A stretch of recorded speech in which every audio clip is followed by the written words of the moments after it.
folks. Welcome back to the Innovative Leader Podcast. Hope you're doing well. This is, we're looking at the week of September 17th. And so today we have a special guest joining us. And Christy, why don't you take a moment and introduce her? And Sure. Then we'll get started on just having a chat. Awesome. Great. Yeah, we're really honored and excited to have Tina with us today. Tina is a contact of mine, and she's a business coach and owner of Panoramic. Panoramic is a company that educates and equips people with their finances and their business. So if you want to check that out, it's panoramicacademy.com.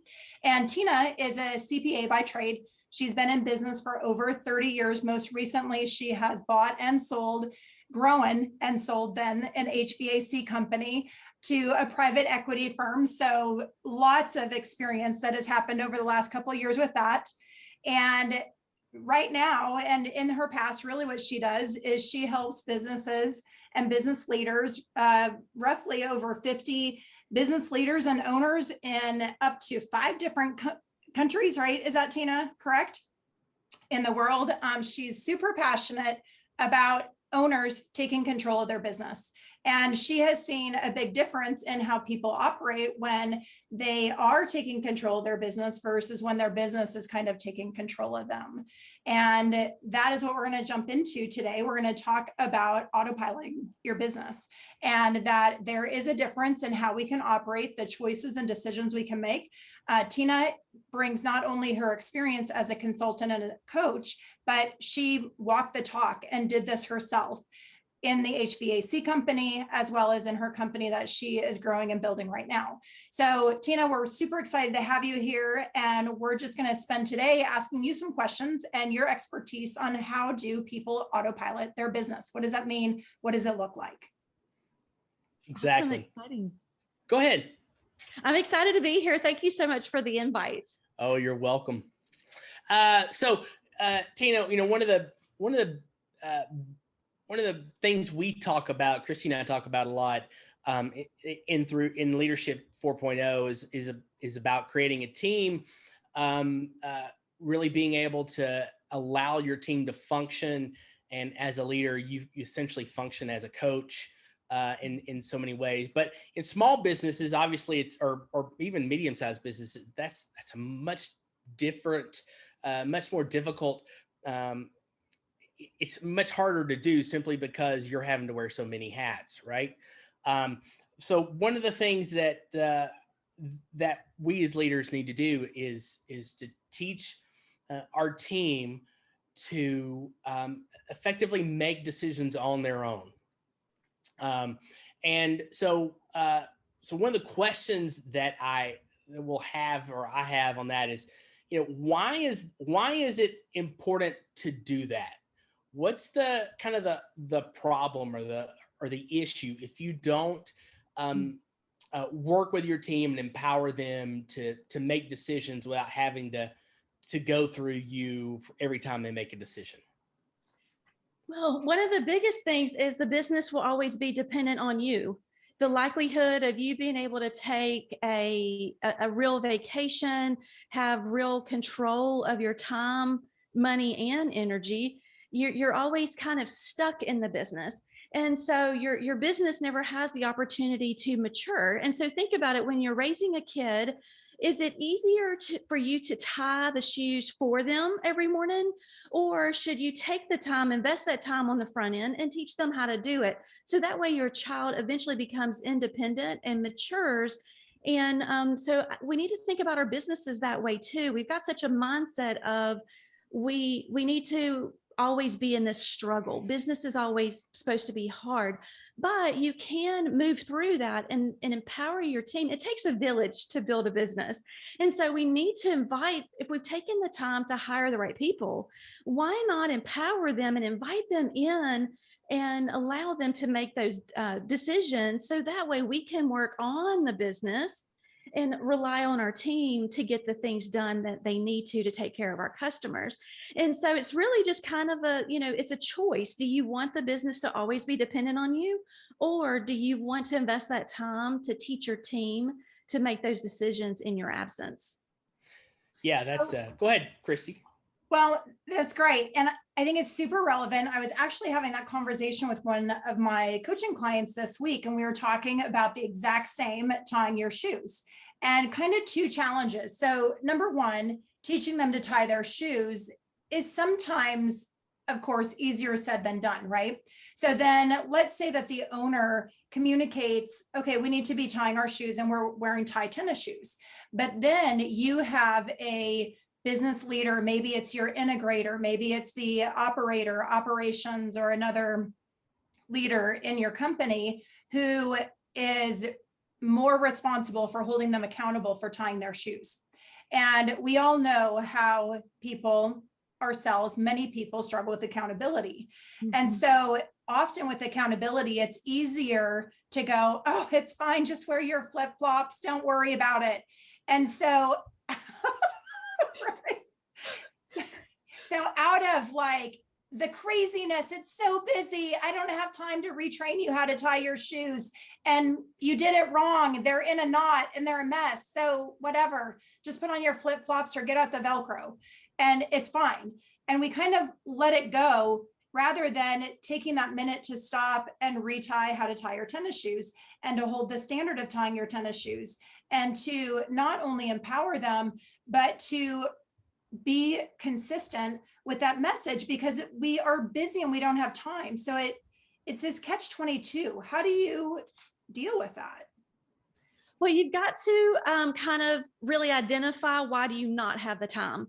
Are you going through COVID and it's a pandemic that's affecting everyone? And so you are just holding on tight and you let everybody wear flip-flops because you just got to deal with the big issues. And right now, Velcro and flip-flops will work. But if it's your normal season, you cannot just allow those bad habits to creep in. And so you've got to have that accountability. You've got to have those tough conversations. You might need to go back and have a little bit of retraining.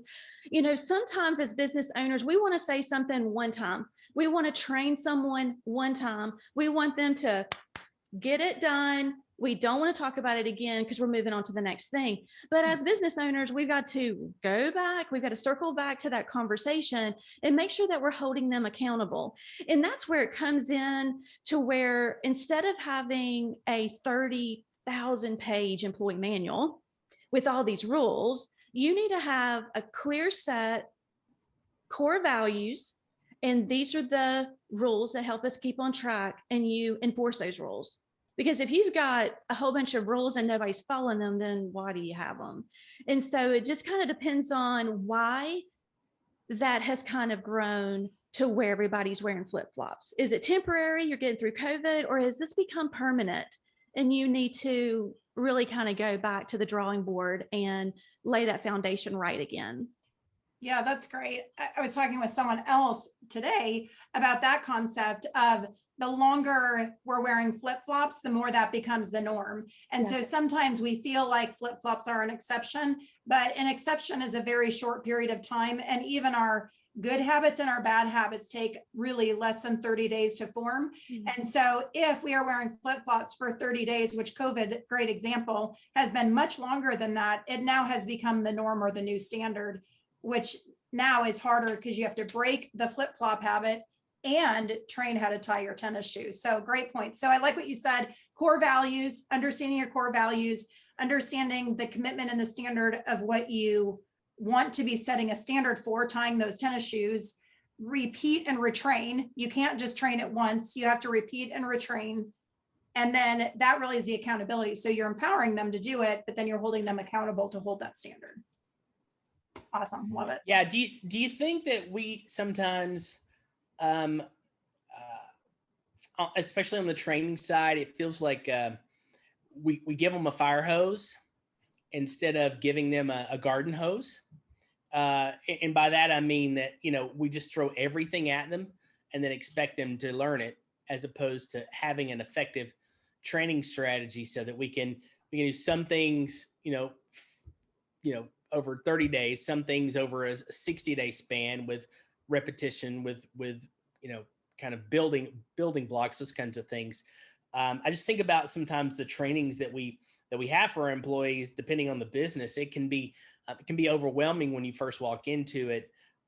So that training aspect, I would think, would need to be productive and efficient, and not just be something you overwhelm them with. Have you found that? Is that kind of the case? Yes, because think about it. You as the business owner, you've been thinking about that problem that you identified, and you've been working through what that solution is. You've created the training. You've thought about what the policy needs to be. You've gone through all that. So you've possibly been thinking about it for 30 or 60 days, depending on what the situation is, before you actually start the training. So you cannot spend all that time thinking about it and then walk in for 15 minutes and say, hey, y'all got it? Any questions? Let's get back to work. So we've got to be very mindful. Also, I would encourage people, when you are training, instead of only training the rules and the how-to, you click this box, you give a 15% discount to this person. Instead of just the how, I would encourage you to teach the why, because the why is super important. And that's one of the key mechanisms in empowering your employees, because when you kind of give them the why, they understand why that rule is necessary, why you're implementing this new training. So instead of it coming off as, oh no, just another rule in the rule book, we got to do what the boss lady says. You don't want to have that impression. You want them to understand what that problem, how it originated, how more than one person saw that problem. It's not just an isolated event, and just help them understand how it affects them, the customers, the bottom line, whatever the situation is. So when you match the how with the why, you're definitely increasing the chances of, one, it's going to stick, and two, they're going to buy into it. But you still have to retrain. Yeah, no, and I would think the why, by expressing the why, they begin to understand why the business operates the way it does, not just the how. And so it allows them to be able to make those decisions without always going back to you as the employer, because they understand the heart of the business and the core of the business. And so, does this align with who we are as a business? If it does align, then just make the decision. You don't have to check everything out with the boss, that kind of thing. And we kind of gave them permission with that, because I always viewed everything as, this is 1.0, this is 2.0. This is a new policy and procedure. There's no way I have thought of every single scenario. Right. I'm not, in that air conditioning company, I was not out making repairs. And so I would encourage them to come back to me if you're running into problems. The why helps provide that overall spirit of the rule, kind of the boundaries. So that way they can kind of make the decisions, but then they knew when, hey, this is a red flag. Let me go back and check in with my manager or with the owner and just kind of see if I'm on track, or maybe the policy needs to be updated. Maybe a whole section was skipped during the training. So trying to create more of that two-way conversation in the training is also important. Yeah, that's good. So, there's one part kind of in this scenario where you've got an owner who wants to give up a lot of that control and to be able to let employees make decisions. And then you have that other scenario where the employer is like, I want everything to go through me. And so we kind of talked about that second one, but in the first scenario, in the second scenario, where employees, are working for someone who wants to make every decision or feels the need to make every decision because it's their baby, it's their, that kind of thing. What does it look like for employees who want to make decisions, but then are stuck because they're not allowed to? They get frustrated. They get frustrated. And, so many times when we're hiring employees, we think that the number one decision maker is the amount of pay. But there's a lot of studies that have shown once the employee meets a certain threshold in their personal finances, they start looking for the ability to have the freedom in their schedule, the freedom to make decisions in the business. And, they want to feel valued. They want their opinion they want to feel heard. And so whether it's going to the owner with an idea or sharing a new idea with a customer. And so if you are keeping all of that to you as the owner, you're really doing a and you're not serving your employees very well. You're not creating that great culture. You're not relying on, if you've taken the time to hire the right people, then you should really give them the tools that they need and get out of their way. Yeah, exactly. And sometimes that's easier said than done, right? And we all know that employees don't always leave for money. They might blame it on money, but they're usually leaving because of a bad circumstance, either a bad manager, they're not feeling heard. There's usually something else out there. And so one of the easiest ways is to, invite them into that conversation within your core values and your strategic plan. You don't want it to be the wild, wild west, but you can have those boundaries. Exactly. Daniel Pink has a good book called Drive that really talks about a lot of that, those things. So awesome. That's cool. So why do you think owners fear giving up that kind of control?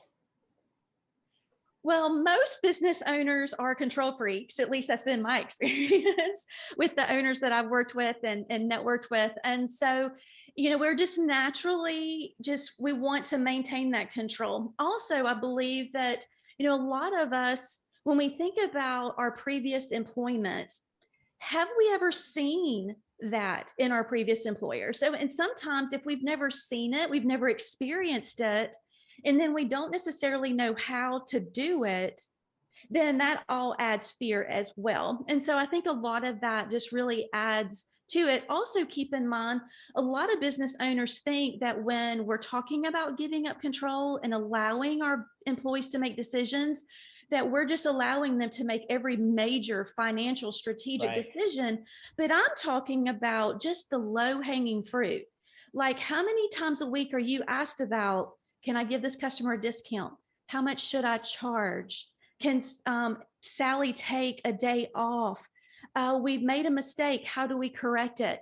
I promise you, a lot of that, you might think that you are needed for every single one of those, but I would imagine within about 30 minutes, you could come up with the top 5 scenarios and create a little framework. And you have a policy around it, teach the employees, and empower them. So I think it's a combination of a lot of things, and maybe it's just a little bit misunderstood, and the control freak is coming out. Yeah, there's so I think of it in two areas. You have macro decisions that are kind of major decisions that the business has to make, and then you have micro decisions, and it's those micro decisions that you can let your employees make. And in some cases, depending on the level of macro and the macro decisions, you can help them or allow them to be part of those decisions, whether or not you allow them to make that or not. But yeah, I think that's real good. The low hanging fruit. I mean, do we give them a discount? That's the easiest decision an employee can make. So Tina, can you dig into that a little bit more though? Talk a little bit about how does that tactically look like?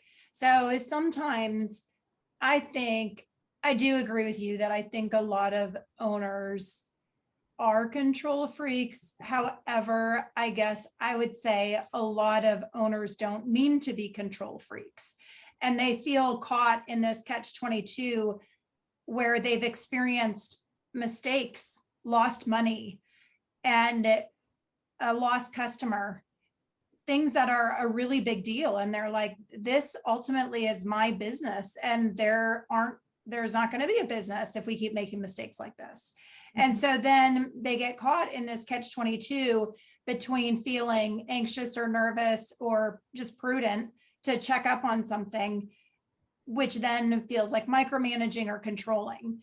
So what do you think, what have you seen work as far as really empowering and starting to turn over those micro decision control things? Is it about good onboarding, your 30, 60, 90? Is it about mentoring and having mini trainings? Is it in your regular staffing meeting, your L10, your weekly huddle, whatever it is? Like, where do you find those pieces? Is it maybe just dynamic when a situation comes up? How do you address creating the empowerment of the the micro decisions? For us, we bought a business that was struggling, and about maybe a year and a half in, I was so frustrated. I felt like every time I felt like I fixed one thing, three more things broke. And I was going down the route of adding more rules every time I turned around, but it didn't matter because there's always a loophole to every rule. And so I was like, I'm just going to stop. And so that's where core values came into play for us, because it's like, okay, instead of teaching the rules, I want to teach the spirit of it, the spirit of the company. What is our long-term plan? And so, I started off with making a list of what were the biggest issues that I was facing. And I just started picking one at a time. Where did I feel comfortable sharing the information and inviting people in? For me, I'm naturally a numbers and a systems person. So that's probably naturally where I started. Whereas other people might feel a little bit more comfortable with maybe on the back end, following up with the customer to confirm that the customer is happy. If 99% of the time that that's going to be a yes, go ahead and carve that off of your to-do list. Let someone else take that over. So just starting where you're at, it doesn't have to be a grand slam. You can start making those 1% improvements where you feel comfortable, and just allow, because once you see it work, it's addictive. And you're like, okay, well, instead of me doing this, who on my team can I train this person to? And also keep in mind, not everything needs to be a policy. You might just need to communicate your expectations. Like if you're talking about delegating cleaning supplies, just have a communication with that office manager about the budget, the timing, and fragrance free, please. But then if it's actually discounts, your entire company needs to be on board. So that's more of a policy that needs to be written. So just kind of starting where you're at, and where you feel comfortable. What has the most impact on helping you? Like, think about a goal. You want a long lunch, have a date night, take a Friday off. What can you do to free up the time for that, where you have the ability to take off if you want to? Yeah. I wonder, what do you think? It feels like a lot of times we talk a lot, David and I talk a lot about the 2.0 leadership and the 4.0 leadership. And I like what you were talking about, where sometimes it's just a communication and that it's a dialogue with the person who might be doing that. But like you said, if it's a discount, it's a little bit broader. So you'd communicate that wider. It feels like there is a movement away from policy, because policy can be a little bit top down. So how could you, and of course there's a need sometimes for policy, like you have to have it, but what do you feel is in between there, where you are creating this empowerment, people feel, and I love what you were saying earlier about the spirit of the company, because the spirit of the company is kind of this very organic, you're actually needing to make a decision yourself through the filter of the spirit of the company. It's not because it was per se a policy. It was like, what does generosity look like? Is this generous or not? So you're using that to discern. How do you find that companies can practice the spirit of the company, or can practice that type of critical thinking as they're growing that ability for people to think that way? You definitely want to talk about it. Like for us, the spirit came through from the core values. And so we made it very intentional. Like at every company meeting, someone would volunteer, or, we might have to point to somebody if they're a little nervous about talking, but, we would invite people to come up and pick their favorite core value, and talk about what it meant to them, how they've seen it with one of their coworkers recently. We just We just did our best to try to live it. It was not a document that we created because a consultant told us to, and we just filed it away. We allowed it to live and breathe. And so you talked about making decisions. As business owners, we have to make a whole lot of decisions, and we can have decision fatigue. And so when we have that spirit and those core values set for our employees, we don't have to make as many decisions because they understand they should be able to predict what my answer is going to be. Did we make a mistake with a customer? We're going to make it right. Let's go to our core value. And so it just kind of takes the guesswork out. And so for us, our core values were a kind of a version before it went to a policy, because we tried to make it to where it wasn't a whole bunch of rules and regulations, but some things need to be documented because we forget, does this customer get 15% or 5%? I mean, and that was another thing that I really try to do. I try to remove the guesswork. I try to provide tools where they could just quickly reference something. So maybe it's not a policy, it's just a reference sheet. And a simple one at that, right? Yeah, to be honest with you, maybe my discount policy wasn't a policy now that I'm thinking about it. It was more of a reference sheet. Right. These are the circumstances where you are pre-approved to go ahead and offer that discount. Yeah, I love that. That feels very empowering. It feels clean. I'm not afraid if I'm that person of making a mistake because I know where my margin is. I know where my lane is, and I know where I'm off road. Mm-hmm. Yeah, that's great. Yeah. I love that as the reference sheet idea. I mean, obviously there's some things that we have to write down. There's HR things that kind of those scenarios where you have to write those down. They have to be clear, but if we can give them that reference and just almost even a if then kind of framework, Mm-hmm. that makes it a lot, they can kind of go through that decision tree a couple of levels and pretty quickly and figure out how to make that decision. And like you said, it's very empowering. It sure beats the heck out of, having to leave the customer, every 5 minutes to go ask, well, can we do this?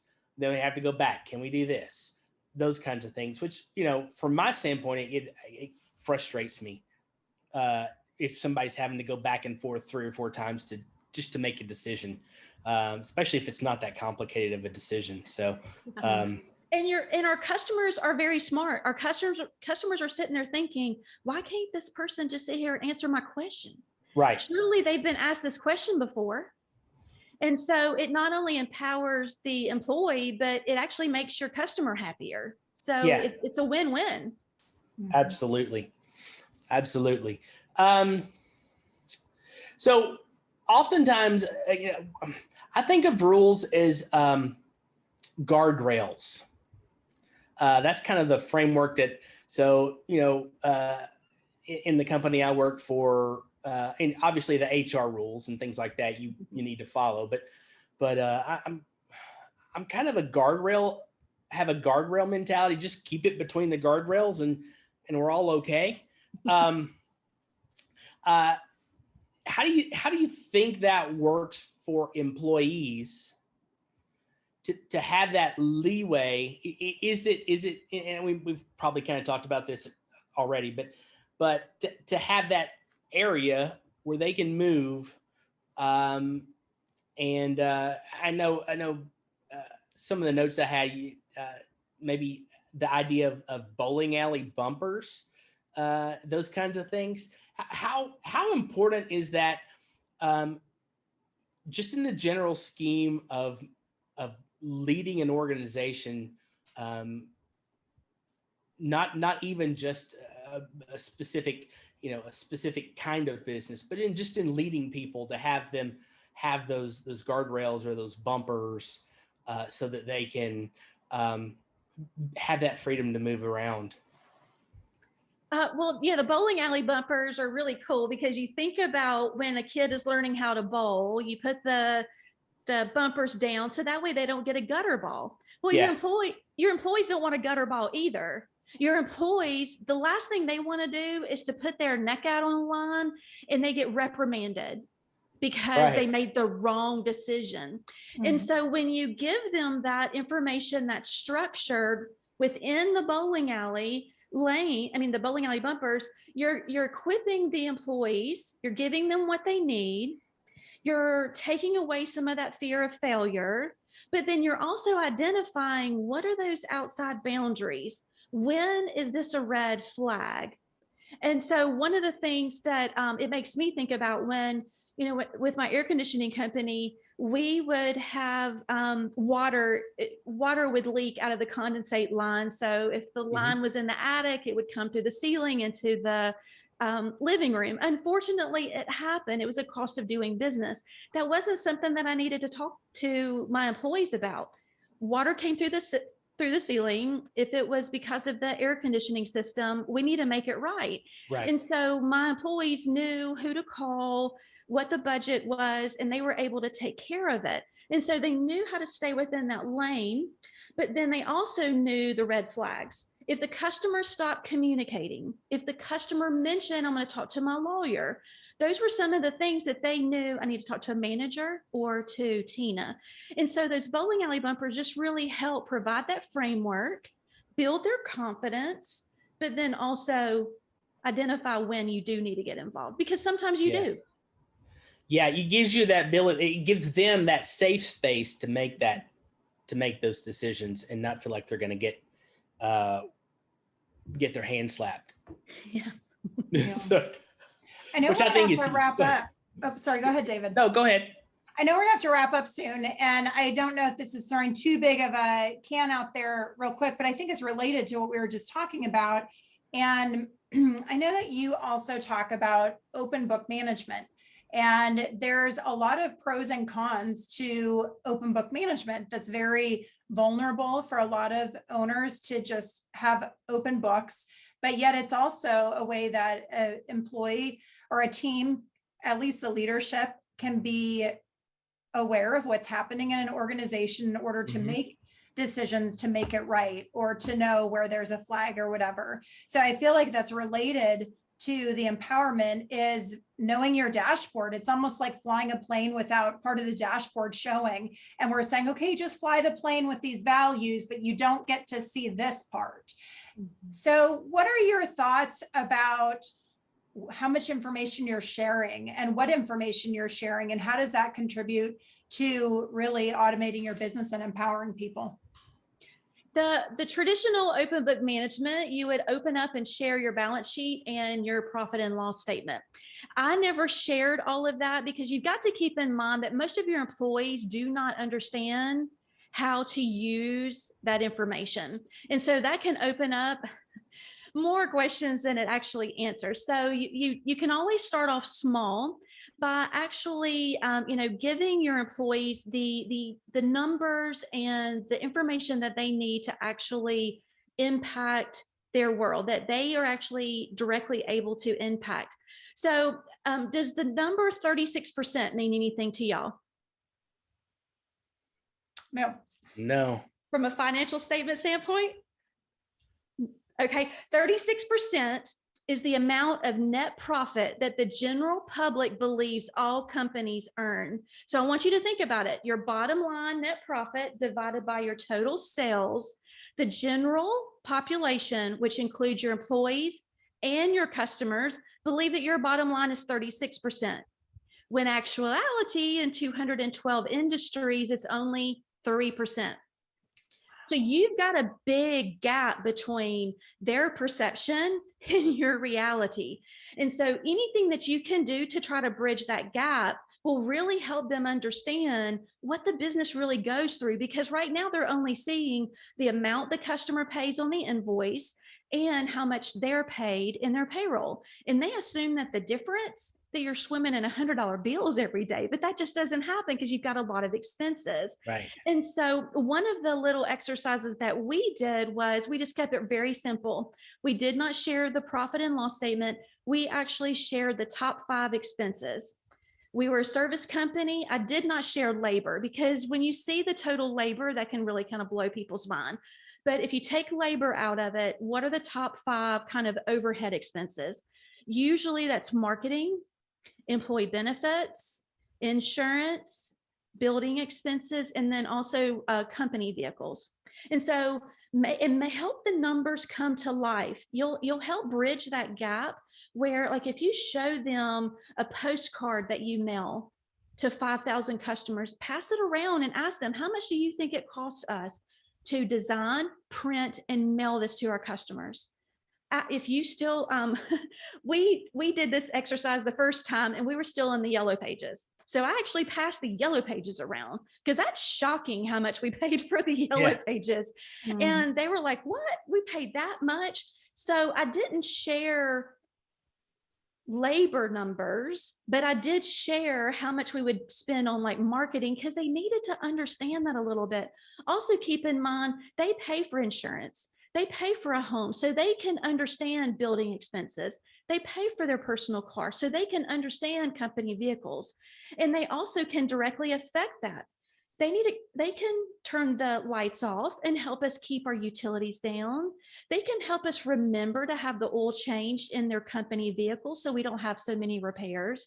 So when you help them understand some of that, especially the numbers that they can impact, it can have a big effect on your bottom line. And that's one of the cool things. You see the bottom line increase, but it's not a separate line item. You just know that all of that training is paying off for you. So you can start small. You do not have to post your financial statements in the break room. Please don't do that because you can never roll back the clock and take it back. You want to be very intentional if that's something that you decide to do with your team. Exactly. I think that's great though. It's kind of a variation of it because you're sharing with them information so they understand where dollars are going, what that looks like. Even I think other things on dashboards like amount of repeat or fixes, like where people have to go back and fix a job that was done wrong, what percent of cost that is and whatnot, helps people to understand what is our dashboard for our numbers, even if that's extracted into a percentage or something like that. That's great. I love the top 5 expenses, overhead expenses. Yeah, I do too. And it's so cool when they start to say the information back to us. And so it was so cool because in one meeting, we were talking about the cost of something. And one of my employees, he was like, yeah, but you're not considering the lost opportunity cost. I was like, oh my goodness, this is so awesome. Because they're starting to understand, they're starting to act more like owners because they care about the company long-term. Love it. Yeah, absolutely. I do think that's an interesting thing with the 36, because I wonder if that also is a subconscious expectation of new business owners that that should be what they're gearing for. And so whenever it's under, they're like, no, I should have this much gravy, when that is a really challenging task to get there. Yep. Yeah. All right. Awesome. Well, I think we are probably at time. Yeah. David, did you have any other questions? Really I don't. Quick? This has been fun. Did you have anything else that you've been thinking about that you feel like is important to share before we wrap up? Just start small, start where you feel comfortable, and I promise you will you'll become addicted to it, and you'll look for additional ways. You'll find ways. Right now you're too busy, but you will start looking for ways to delegate to your team. Yeah, there's so many things that you can do. I feel like this isn't even the tip of the iceberg. I feel like this is a little snowball on the top of the iceberg of automating your business and empowering your people. But thank you for sharing these tips. And I think they're a good place to start. Absolutely. Yeah, we so appreciate it, Tina. Thanks for joining us. And Christy, anything to wrap up with, or? No, just thank our listeners. If you guys have questions, put them in the comments. We always like to hear your comments, things that you're wondering. You're like, wait, you didn't ask this. We could always have Tina back again. Would not be a problem at all. So if there are questions, put them in the comments. If you're interested in connecting with Tina, please do that. She is really incredible with not just your finances. Again, remember her background is as a CPA. She really understands the nuts and bolts of your business finances, but then how those really ripple into the rest of your business and how to run that well. So Panoramic Academy is her business where she has classes and webinars and things like that. So reach out to her if you're interested. Tina, any other places where people should look for you? LinkedIn, Facebook? Facebook. I'm spent a lot of time in there. All right, perfect. All righty. Good. All right. Well, we'll catch up with you, David, next week. Tina, thank you so much. All right. Thank you. Thanks. Take care. Bye-bye. Bye.